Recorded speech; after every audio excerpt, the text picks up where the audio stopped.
Today marks the start of the official shutdown for AGL's Liddell coal-fired power plant in the New South Wales Hunter region. Joining us now is the Grattan Institute's Climate Change and Energy Deputy Program Director, Alison Reeve. Alison, good to see you. Thanks for your time this morning. So, I guess the big question people want to know is what will this lead to?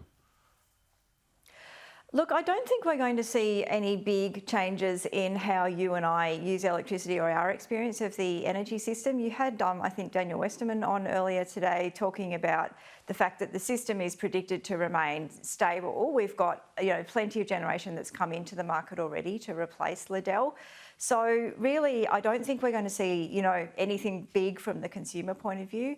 From the point of view of the energy market, potentially there will be some sort of, resorting in the wholesale market of who's taking which part of the market just to cover for that. But really, I think the impact is going to be pretty muted. Right. Okay. So the suggestion is that with renewables coming online, it's more than enough to be able to make up for the 10% of electricity that went into the grid from Liddell into the New South Wales electricity grid.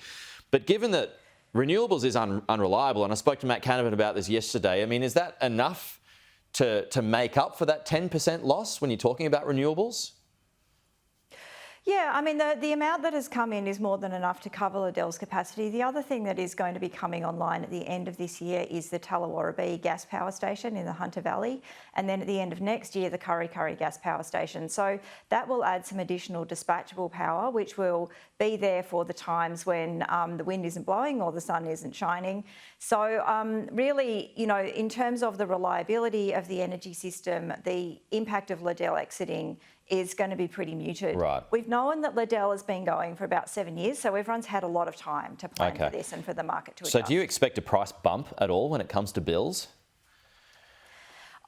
I would be surprised if we saw that flowing through to bills at any point soon. The far and away biggest impact on bills at the moment is the cost of the gas and the coal for power stations, even though the government has acted to cap those. That's really what is coming through a lot on bills at the moment.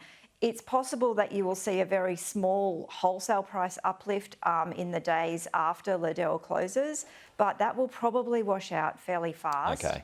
And those things take a long time to come through to bills as well. So AEMO, it's pointed to 2025 as when the bigger problems will start to emerge, and that brings Eraring into the picture and the closure of Eraring. Is that when you forecast that problems will more likely emerge as well? Yeah, we're only 2 years away, and we're probably at the moment not building things fast enough. Originally Snowy 2.0 was meant to be online by 2025, and now it's, that's not going to happen. Yeah. So, some of that is unavoidable. Everywhere in the world is having trouble building stuff fast at the moment because of the post-COVID supply chain problems and those sorts of things. But yeah, I think Eraring is probably the bigger worry. Okay, yeah, like you said, that time can move fast, only 2 years away. Appreciate your time. Thanks so much for that, Alison. We'll talk to you again soon. That's Alison Reeve there talking to us live there.